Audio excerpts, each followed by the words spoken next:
lying to you. Call me a fool. I don't care. I'm hypnotized. 4, 3. I'm ready. 4, 3, 2, 1. Here it is, podcast. All right. So, well, here we are. What are we going to talk about tonight?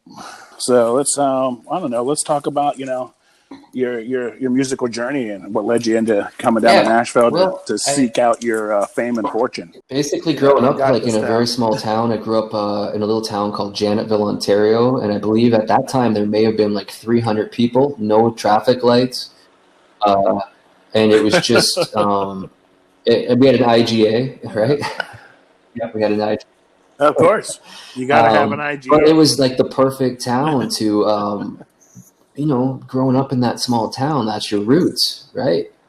And music is all intertwined in that. And so we just, I played a lot of sports growing up, and hockey and baseball, not a lot of sports, but very competitive. So I don't know, I guess people tell me from a very young age, I just thrive for attention. And I believe that because in order to be in this business, there has to be something lacking in you. Right. Well, there has to be something lacking. You have to have a big ego, and you have to have something. There's a void missing in a lot of people to have something filled in that. And I suffered with that.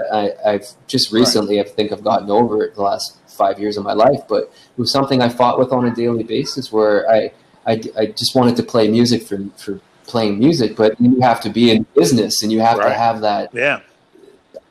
Yeah, and to put pictures of yourself all the time out, it just gets a little awkward and weird sometimes. But at the end of the day, it's what you do. And in today's world, people are putting out stupid selfies every 10 seconds, and they have nothing to show for it, right? They have no talent. So at least within music, you have something, and you're dedicated to it, and you've put thousands of hours into it. But I just remember from a really early age, I loved attention. And when I played sports, I was either a captain of the hockey team or assistant. So I always had leadership. And I just, then I got hurt in sports. And then when I went to music, I just realized I didn't really want to be in a band because there was so much drama, even at the young age, trying to put people together. And then after that 4 years or 4 years of being on the road, I was like, no more band. Just doing it. I was like, no more band. Yeah, I was like, no more band. It's going to be me. When I go to Nashville, it's going to be me. Everything's going to be, and I know it sounds arrogant, but you have to be that way. It's going to be about me because I'm the one who's paid the dues here. I put all my time into it. And if you're just a pushover, you're not going to get anywhere, man. You're going to get eat up and spit out in that town. It's just a fact. Oh, yeah. Exactly. Oh, it's the machine here, Really. I look at it, it's just like, it's, definitely there's a machine built into the Nashville scene. And if you're not willing to play, that was early days growing up, and then the '90s hit, and then it was a different whole generation of music. Very blessed to grow up in that era with Pearl Jam and the whole grunge movement, and it was a lifestyle, right? It was a lifestyle.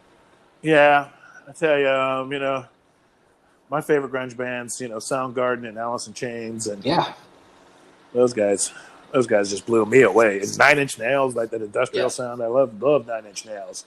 Trent Reznor, he was kind of, like this, like you. He's like, I went and did my own thing, and I hired the best players, and we did the best stuff. Yeah, for sure. Which makes perfect sense. Yeah, and so that was early days growing up, and like the '90s were incredible, and then. No, it was great for music. It was kind of almost like the supernova of kind of like totally. And I remember when it ended. I remember being on the school bus and hearing Kurt Cobain had died, and I remember that day. Basically, Doc Martens went away, and everything else did that. Everything else, like all the flannel, except for you guys. I always wear flannel. I always support flannel. You need flannel. But and then at that point, when that ended, I was in a really weird place in my personal life. And it was weird, and I was morphing into high school, and I wasn't popular. Like my whole life has been popular, unpopular, popular, unpopular. It's been rock and roll, hardcore country, rock and roll, hardcore country, whatever. It's like it's this balance, and I'm okay with that. It's fine. Well, exactly, and I never do anything what people want me to do. If it's not in my heart at the time, I'm sorry, I can't do it. And, you know, that's just how it goes. But then I found old school country at that time, and everything changed. I found all these new friends that were in school, and it became our lifestyle, pickup trucks, drinking on the weekends, back roads, and it changed my life completely. Like, it took me out of the funk that I was in, and and that's what really led me, like, okay, I'm gonna do something in music. And I had that dream of going to Nashville because my family was massive music supporters, live music, and we used to watch the Grand Ole Opry every Saturday night. We would make time to watch, of course, and Duke Hazard and like all that stuff, man. I had a love, dude, I had a love for the Southern states at such a young age. Like it was, man, it was just weird, and so music was intertwined with lifestyle, and it still is. So when you were growing up, I mean, what was playing on? Well, growing up, all I ever heard in my house from like the age of like, well, what I can remember as a youngster to when I was like 14 would be like the Guess Who. It would have been like Waylon Jennings, Merle Haggard, Dwight Yoakam. It would have been all that classic country. Would have been Skinner, the Stones, just stuff like that. And then like I spent a lot of time with my grandparents, and we'd be traveling to hockey games and stuff like that. And that was always do in Canada. Always classic country. And they had music was like what Ernest Tubb and Little Jimmy Dickens. And Little Jimmy Dickens ended up becoming a really good friend, you know. And he took me took me over to the Opry with him, and it was a memory I'll never forget that. And going back to the Opry backstage with him was like royalty, right? You know, you're with Jimmy, it's like you're royalty. Yeah, I know. Yeah, people moved out of your way, you know.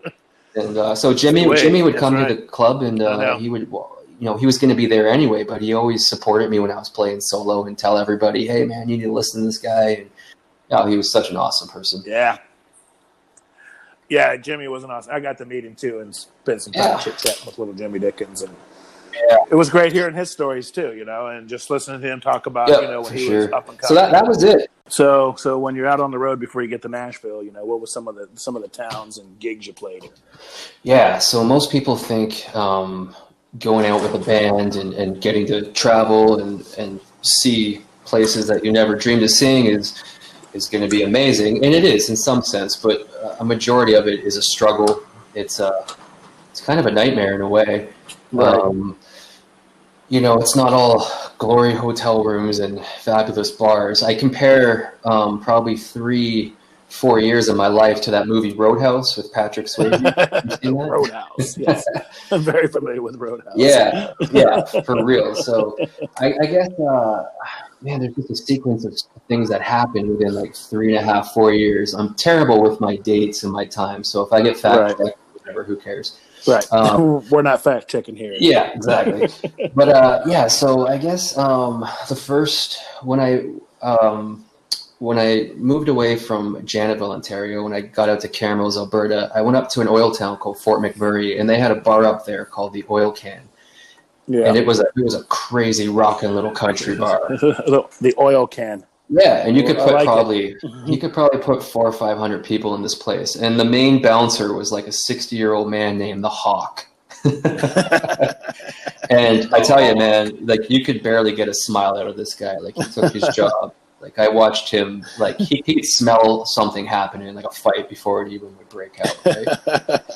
So I went up there and I played this talent contest. Well, I was underage. Okay, I was 17 at the time, and drinking age up there was 18. But I had this ID. I had this ID from a guy in my hometown. His name was Billy Campbell, and I used this ID like from probably 16, and we would go to strip clubs and get in and everything. Right? So, and actually, alongside the Oil Can was a strip club, and If you got exactly. the oil can, you got the strip club next door, of course. Exactly. But almost every club I played through the 3-4 years, we would go on, the strippers would go on, and then we would share like a band house with or us. They would stay pretty close to the band house, right? True rock and roll story. Yeah, man. So I get up there, I play this talent contest, and so I use the ID to get in, right? Not thinking, well, I'm not going to be able to use his name. I'm going to have to use my own name, right? Right. So I just went on a whim and went, well, they're not going to ID me every time I come in here, especially if I make it through the first round. So this thing went on for like 4 or 5 weeks. And so week 4, there's like 3 people left, and I'm there. And somebody, I don't know how they found out, but I still remember the guy's face. And I actually think he got some airplay in Canada, but he ratted me out. He found out I was 17. So they pulled the plug on me I wasn't allowed to win, so they disqualified me. Ended up getting second anyway. And I remember the bag. They gave me this Heineken gym bag, and I think I got a gift certificate or something. But long story short, at that point, I knew that I could go up there and rock a crowd. Like it was like, I could do this, right? So a couple years went by. I didn't pursue playing just on my own, but I went up in that town. I made a bunch of money, worked in the oil up at Suncor and stuff, and bought a truck and trailer. Or actually, I'm going to back up. So working up there, making this incredible money, you can imagine, right? Stage. And I just, one day I was like, I'm done. Like, this doesn't mean anything to me anymore. And I remember calling my mom going, I'm going to quit. And she's like, what are you talking about? This is incredible. It's like, no, I'm going to come back. I'm going to write a record and record it. And she's like, well, okay, whatever. And so most of my friends up there are like, you're crazy, man. So I went back home and wrote this 6-song EP in like two weeks, and then recorded it in Camrose, and it turned out pretty good anyway. So it was good enough to be able to get a band together and start trying to book gigs through an agent. So if anybody doesn't know how it works, you basically have to get these booking agents, and booking agents basically have rights to the club, and they make you sign a contract, and usually they'll take 15 to 20% of all your hard-earned work for making a phone call. Okay, it's a complete scam, is what it is. Pay to play, to play, right? Pretty much.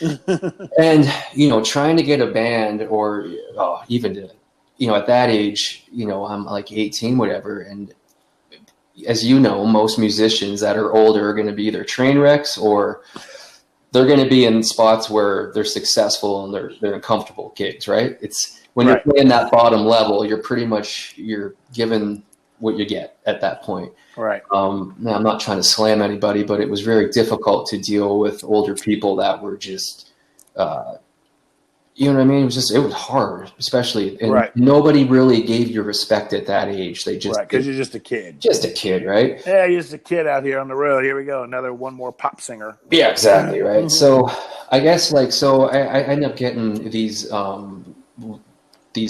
gigs all over, and all over Canada, and mostly in Alberta and BC and Saskatchewan and stuff like that. And then we'd make our way down to Ontario and stuff.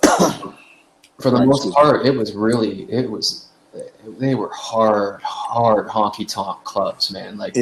So just some stories, and just to give people an insight of what it was like. I mean, basically every show you played, you were fighting for your pay. And these club owners would do anything to not pay you. Right. And I don't understand the thinking behind that, because wouldn't you want a good band to come back to your bar? You would think that. Yeah, you think that. Yeah. So, and basically you have to, you got to do well in those towns, because if they don't want you back, you got to drive like another 1,000 miles to get to the next place, which you're losing to gas, you're losing to everything, right? Right. And it's not like Canada's small or anything. Yeah, exactly. And I swear, man, like when we'd play, even when we played in the States, they would take, I swear the agents were sitting there with a dart, throwing them at a map, going, put them here. So I guess the craziest stuff that, like, I'll just go off on some stuff in no particular order, but I've seen somebody get stabbed with a pool cue. Wow. Yeah. And, I've seen somebody get stabbed like that, stabbed in the stomach. We've played. I've played some pretty horrendous bar fights. Yeah, and always in Canada. It was always fist fights in Canada. Never really in the States did I. I don't think I seen one fight in the States because everybody was either packing, you didn't get out of line, or it was just a lot more tamer, which was surprising because everybody warned us when you go to the States, man, they're going to be wild, and it was the complete opposite. Yeah, they're just like, hey, wow, you're great. Yeah, exactly. You know that Merle Haggard song? Yeah, man. So touring in Canada, it was rough. It was really rough. Played this one club in Calgary called TNC, and it was just like a working man's bar, and it would put like probably 1,000, 2,000 people in that thing. I remember, and at that time, this is when live music. This is probably 2000, early 2000s. We'll go there with that. And live music is massive, right? Yeah, it used to be massive to like about 10 months ago. Yeah. But I mean, even at this time, it was that you could be a touring young band and people want your autograph. Yeah, people still out there. You still were, actually. Yeah, and so not completely under the. People were still making CDs and records and actually having recordings. Totally. Where nowadays that it went digital. Yeah, and it was real. Changes the whole. It was real fans too. It was real. People still love. Come out. I'm still a real fan for sure. I love a good live show, and when a band's feeling it. Yeah, for sure. And it just becomes this symbiotic thing between the audience and the band. The band is killing it, and just the audience just flows right into it. It's just a magical feeling. Yeah, for sure. And so you would develop personal friendships through these towns, and even to this day, I have people that have watched me and are still supporting, which is incredible. But you would have girls show up at your hotel room at like 3 a.m. It would. There you go. Yeah, but I mean, here's the thing. Or they just need to ride home or something. I don't know, but I never. You'd always have those little peepholes in your door, and I was so disciplined in those days. I was like, I had my fun and stuff, but I mean, you can't be doing that every. Well, you're a disciplined man. Yeah, that's a good thing because my grandmother always said, "Hey, nothing ever happens." Nothing good ever happens after midnight. No, but so my point of the story is we had some girl try to jump the balcony to try to get over to try to get through the sliding doors at this one time, and we had to call the cops and everything. It was crazy. You're making them crazy. Yeah, it was insane. That's like a Beatles story. Yeah, I know, right? And this is like we weren't playing anything. We weren't anything crazy. Yeah. Great. Just some young guys from Alberta going, man, this broad's crazy. Call the police. Yeah. Totally. Trying to jump the balcony, and like if she would have fell, she would have died, man. Like that wouldn't have been good. Then they'd have blamed you. What are you guys up here doing? Drugs with her? Yeah, exactly right. Yeah. Come on, step outside. So that's like one example of just that end of it, where like you would always be getting raps on your door, people wanting to come party with you, wanting to do drugs with you, wanting to do all. It's like, and they think that you're into all this, and they have no idea who you really are, right? No idea. Well, I mean, back in the day, that kind of was the thing, just.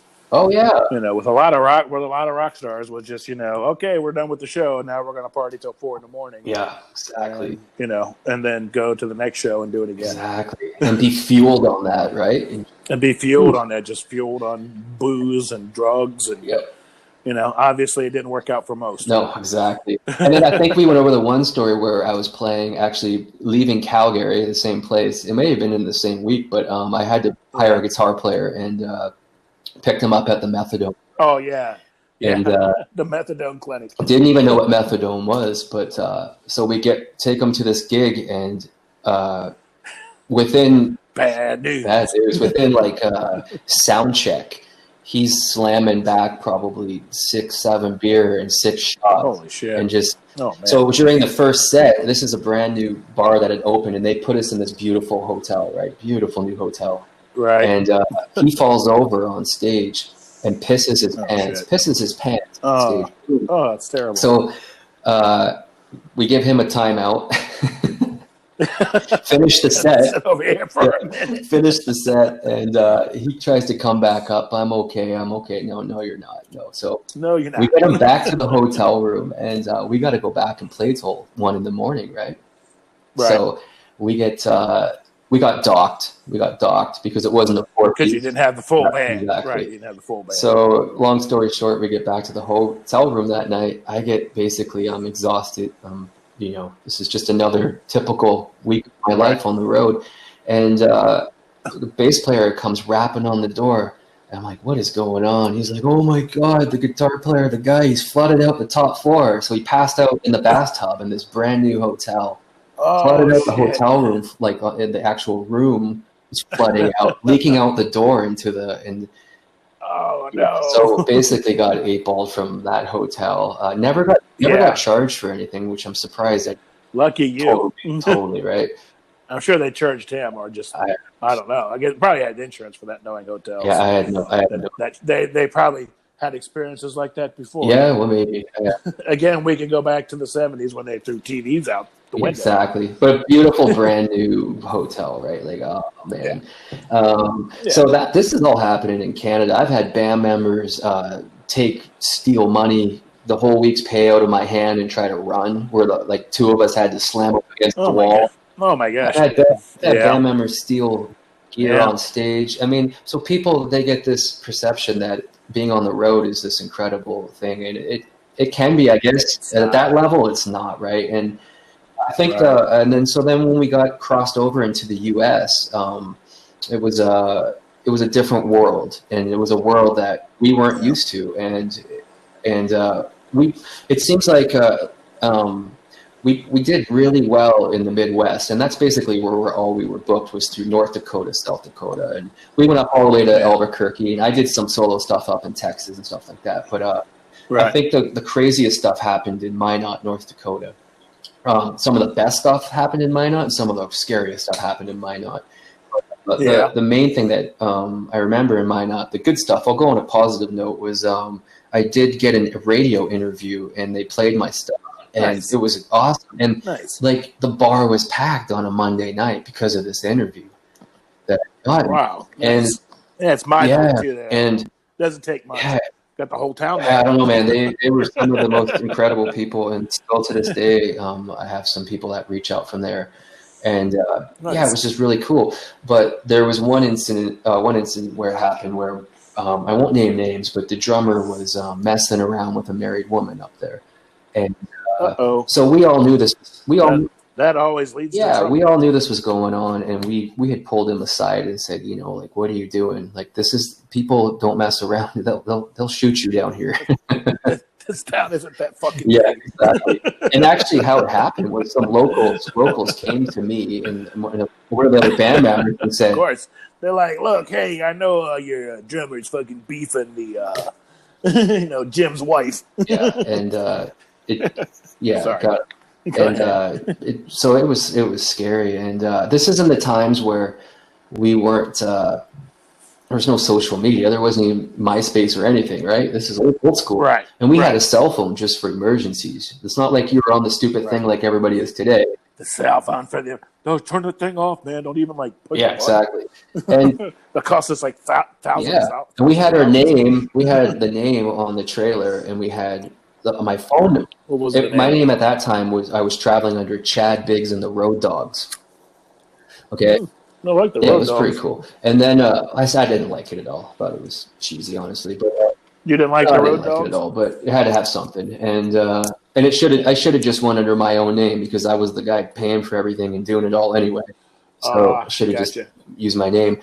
But so you could have been the Road Dog. Exactly. Just solo. The low. Yeah, well, 2 years into this adventure, I felt like I was 90 years old. But anyway, let me get back to the story. So we had my number, my home number, my parents' number on the side of the trailer, and their phone number. So sometimes you would get a gig out of it, because people would see you traveling down the highway, and then they would call and go, "Hey, it's a band," or whatever, right? You know, or they would just call to. It's like, are you a band, or are you going to cut the grass? Yeah, exactly. So this, it's Saturday night. It's probably 1:30. We wrap up, and we have an early morning. And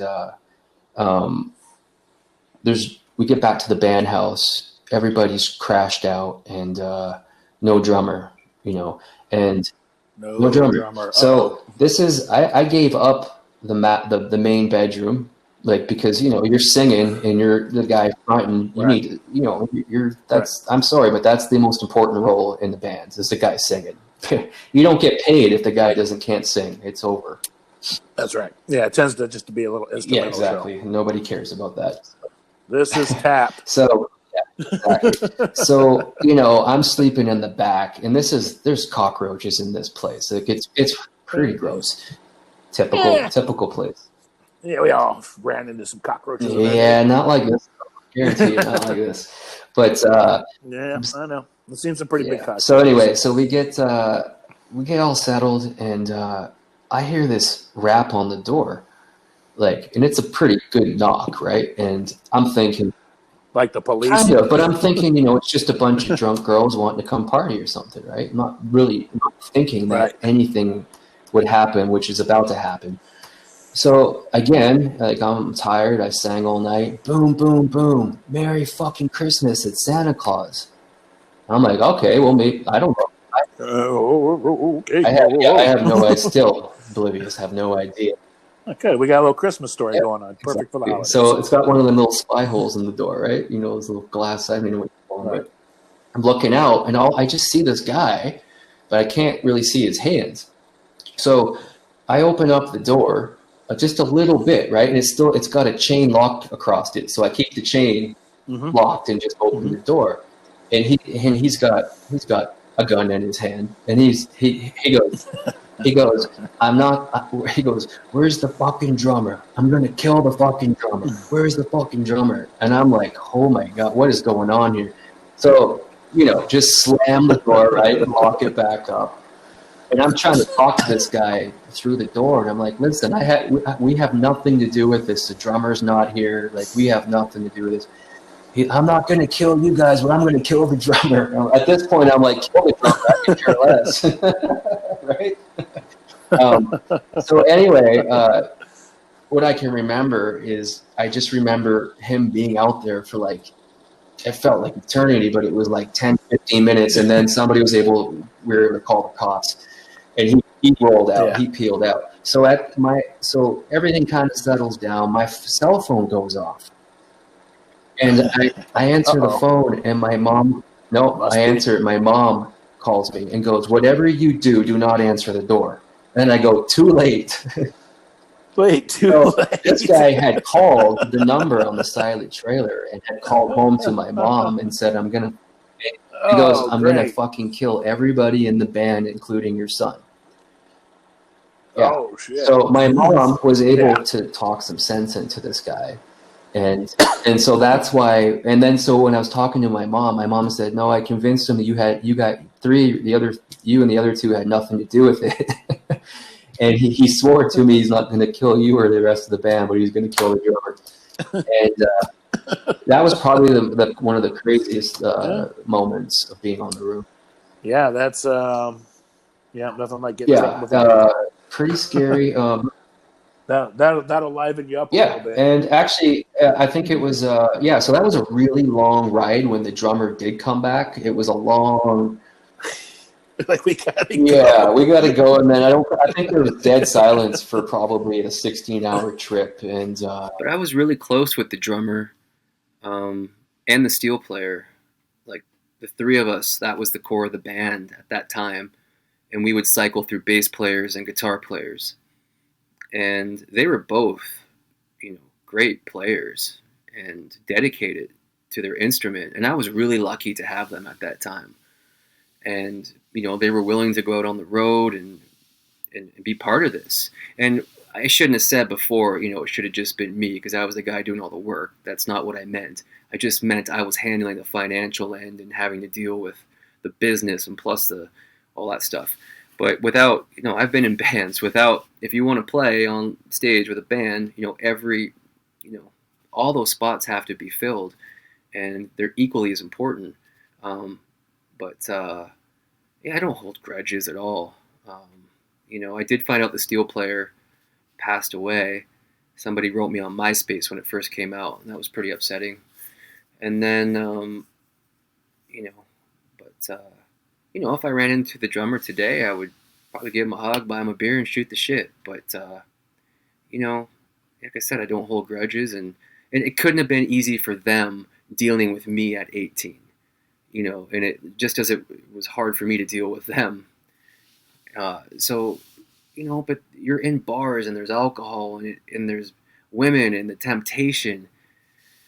It comes with the territory. Thankfully, nobody got hurt in that situation, and it makes for a great story today. But I don't hold on to grudges. I learned how to forgive, and that was probably the greatest thing that I've ever learned how to do. And that's not easy. But yeah, I was really lucky to have those two guys for sure, definitely. And you know, I hope the drummer's doing great today for sure. No. I think, and after that point, I could be wrong. I think it was only another 8 months, and everything it ended back in North Dakota at the same place. I ripped out my side and tore a hernia. And ouch. I'm not talking about a little one. I'm talking like right down into, you know, so it looks like you have 3 nuts. It was, and I had to sing 6 hours that night. And then drive all the way. The drive back to Canada was the hardest because we were 20-something hours away, right? So, but you had to get paid, right? You had to get paid. Right. So yeah, that was like a typical thing. I had police knock on my door at 5 o'clock in the afternoon asking me if I had robbed the safe from the bar. You know, it's like not today. Somebody. But we thought it was a guitar player that we had hired because this guy had drank his whole paycheck within 3 days. So I left him at the bus stop with like $1. I had zero talk, dude. I had to get thick skin really quick. I left him at the bus stop with $1 while he was screaming at me.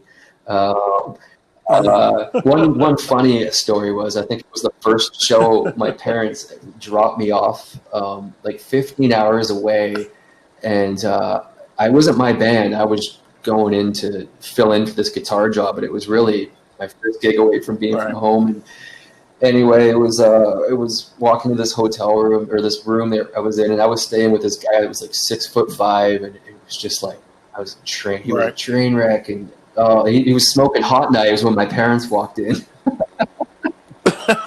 And so I hear the shower running, and I'm like, "There's not somebody in there." He's like, "Oh no, go in there and do your business." So I'm in there, and I've got to take a leak, and I open up the shower. And he's got probably 7 pots and pans that are dirty, and he's got the bathtub, like the plug in the tub, and he's got the shower on, and he's got dish soap in the tub, and that's how he washes his dishes. He's washing the dishes. I was just like, I don't know if I can handle this, right? This is crazy. We played this one show up in Albuquerque. Just cleaning up the sloppy Joe. We played this one show in Albuquerque, and it was really a great club, great bar owner. But we're staying in this hotel room. It was like a Motel 6 or something, and sketchy part of Albuquerque. And I didn't feel good there all week. You know, I don't know if you've ever had this experience where you stay somewhere and you kind of just have anxiety or something. Yeah, just kind of offset. And I didn't feel good all week, and I can't make this up, man. Like probably 2 weeks later, we left that place. We're in a different town, different place, and we're watching one of them crime shows, and they're talking about a murder and a rape that had happened at that exact hotel room, in that exact fucking room.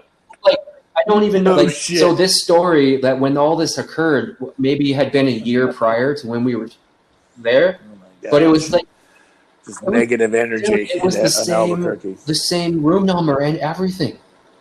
And that's the room that, no wonder they put the band in there. Like, you know. Yeah, they're like, put them in the death room. Just stuff like that. Like you look, you look back on it and you go, oh my gosh, man, what's going on? But yeah, so I grew up in honky tonks, and I grew up with strippers, and sounds about right. I've had somebody slam a microphone, explains the chip in my front tooth. I'm surprised I didn't knock all my teeth out of my mouth. Yeah. We played a lot of Hell's Angels. It gets a little rowdy. Nobody got rowdy except just complete drunk morons, because you don't get rowdy in those places. Right. You tend to have a different level when you see those people. It's a little scary. Yeah. Like, right. Oh, I'm sure. I knew some bikers. And the bikers were always cool with us, man. I mean, that's the thing. And usually they had a stake in some of these clubs, so if stuff got rowdy, they'd have your back in a heartbeat.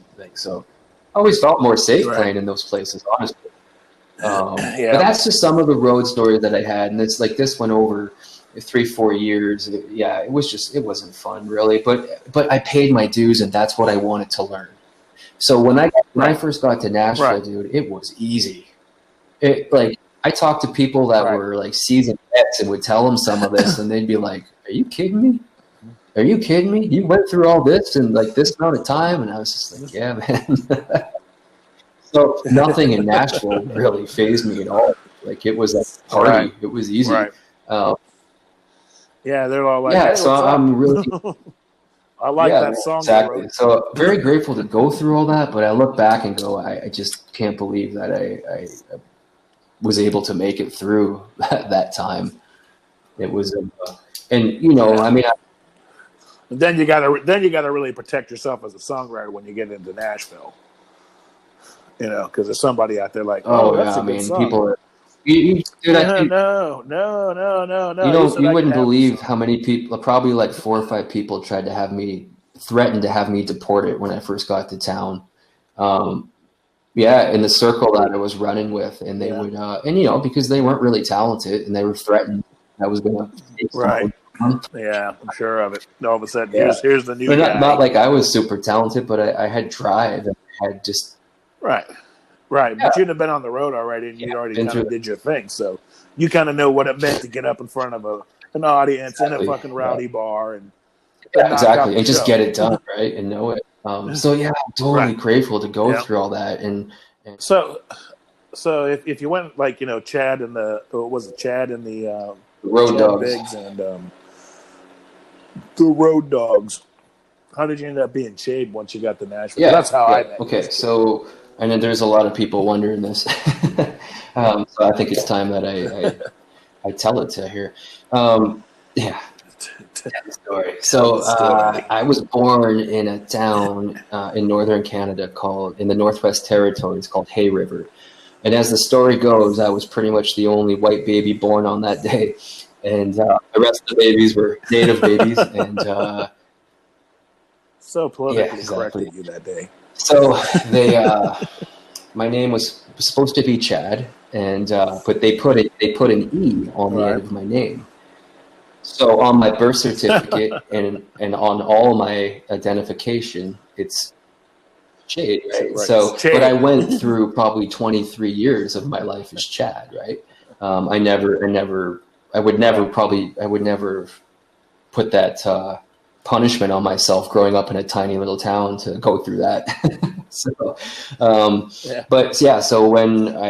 when I started working with EMI and there was a couple Chads, I believe, on the label at that time. And I was already kind of going as Chade because me and my mom would always joke growing up, like, well, if you ever do music, then like, what would you call yourself? Because you have the E under your name. You don't have to use Chad. You can have a stage name. And so we would joke about it. And like, who would have thought it would have came out that way? But so we would joke like Chade and stuff like that. And so it came into fruition when I signed with EMI, and I walked in one day and Ben Vaughn, the main A&R guy at the time that had a hand in signing me, and God bless him for that.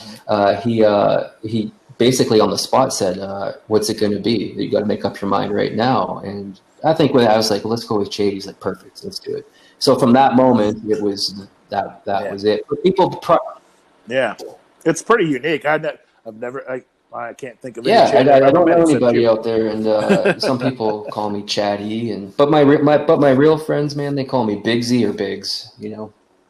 So Biggs. And people get hung up on the name, and I get it, and I don't expect my old friends growing up to call me that. I don't care. Like it's like, but I've been actually called Chade longer now than I've been called Chad. So like it's really foreign when I hear Chad. It's really weird. I'm like, huh? Talking to me? Yeah, but you're talking to me. Hey, cousins and family, they'll still call me. and stuff. And that's, I'm not asking. Like, and some people got really, like, what? But the bottom line is, if I had a 10 number ones, nobody here would have a problem calling me that, Right, exactly. Yeah, exactly. I know Chade Biggs.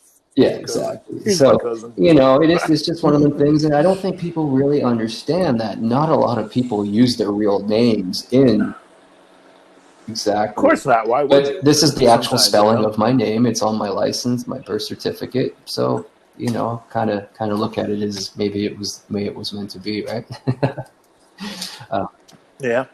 So that's the story there. And so when I introduce myself, I definitely go by Chade in these today, and and that's just the way it is. It's better. Well, I never felt like a Chad. I always felt like a black sheep, and just like, this is kind of weird. And we had, like I said, there were so many Chads on that label, and I just kind of wanted to be a little. Yeah, well, I mean, just like Chade's much better. Chad's like a douchebag fucking trainer at Bally's. Yeah, exactly. Yeah, exactly. Bro, I don't think that's really me. Yeah.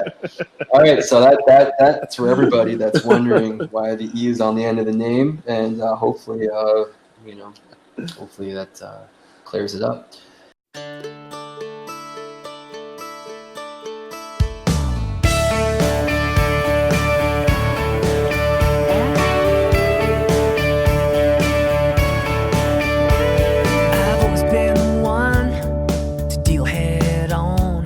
With something in my life goes dead or wrong, and I mean to do